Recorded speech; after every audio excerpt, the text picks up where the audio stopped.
You already heard that Alan Ritchson, the man who plays Jack Reacher, one of the most physically intimidating characters on television, got into a real-life brawl with his neighbor. You already heard that the charges were dropped and that the police ruled it self-defense. Case closed, right?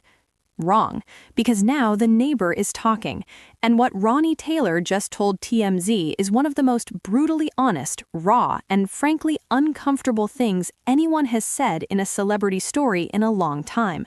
No lawyers, no PR spin, no carefully crafted statement, just a regular guy sitting with the reality of what happened to him and making it very clear that he did not walk away with anything. His words, "I got the crap beat out of me and didn't get a single penny." Let's go back to the beginning because the full picture here is important.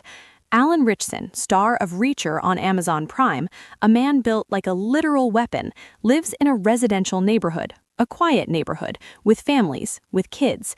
And according to his neighbor Ronnie Taylor, Ritchson had a habit of tearing through those streets on a motorcycle, him and his sons, at speeds that Ronnie believed were genuinely dangerous for the other children living on that block. Now, a lot of people in Ronnie's position would have just called the city, filed a noise complaint, maybe knocked on the door politely and asked them to slow down. Ronnie Taylor decided to confront Alan Ritchson directly, face to face, on the street, and that is where everything went sideways. Footage of the confrontation got out, and if you've seen it, you know it is not comfortable to watch. Ronnie got into Ritchson's space, a physical altercation broke out, and the result was not pretty for Ronnie. The man on the receiving end of that encounter was not a trained fighter. He was a neighbor who was frustrated about speeding motorcycles and made the decision to say something about it. The aftermath? Police investigated, they reviewed everything, and their conclusion was that Alan Ritchson acted in self-defense, case closed on his end. Ronnie Taylor dropped the charges, and here is where the story gets interesting, because his reasons for doing so tell you a lot about the reality of being an ordinary person caught up in a situation involving someone with serious money and power behind them. Ronnie told TMZ directly he had zero interest in going to court, not because he didn't feel wronged, not because he thought he was in the wrong, but because he looked at the situation with completely clear eyes and said, he's a Hollywood superstar and I'm not. He's got lawyers. I didn't even lawyer up. Read that again. He didn't even get a lawyer. While on the other side of this situation, one of the biggest action stars in television had an entire legal team ready to go. Ronnie Taylor was just a guy who pushed someone, his words, not mine, and ended up in a situation way bigger than he anticipated. He pushed Ritchson. That was his physical move in this confrontation, a push. He never threw a punch, never swung, and he says he believes that also played into the self-defense ruling because police later told him standing in front of Ritchson and his bike was enough to legally justify the claim of self-defense. Let that sink in. Standing in someone's way was enough. Now, here is the part that genuinely stings when you hear it.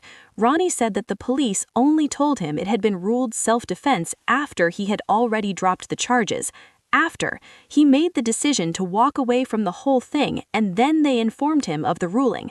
Whether that sequence of events changes anything legally is a separate conversation, but emotionally, that detail hits differently. He dropped charges because he didn't want to fight a legal battle he felt he couldn't win against someone with enormous resources, and then afterward, he finds out the official ruling anyway, and he still got nothing. His own words, not a single penny.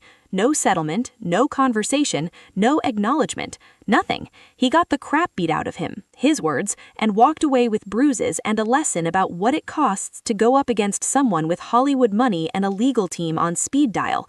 Now, to be fair, and this is important to say, police ruled it self-defense. That is the official legal conclusion. Ritchson had every right to defend himself if he felt physically threatened.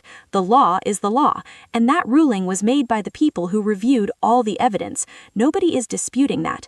But what Ronnie Taylor's side of this story reveals is something that goes beyond the legal verdict. It's about power. It's about access. It's about the reality that two people can be in the same altercation and walk away with completely different experiences based entirely on who they are and what they can afford. Alan Ritchson plays a character who fights for the little guy, a lone drifter who shows up, sees injustice, and handles it. That's the whole premise of Reacher. The underdog wins, the powerful get held accountable. It's satisfying television precisely because it feels like justice. Ronnie Taylor is sitting at home right now, sore, uncharged, uncompensated, and by his own account, completely alone in how he navigated the whole thing. He didn't lawyer up, he didn't fight it. He looked at the scoreboard and decided the game was already over before it started. So, was this self-defense? Legally, yes. Officially, yes. Is the story more complicated than that when you hear the man on the other side of it speak? Absolutely. Ronnie Taylor just wanted people to slow down in his neighborhood. That was it. That was the whole mission. Whether you think he handled it the right way or the wrong way, the man made that very clear. He didn't get a penny, and he wants the world to know it.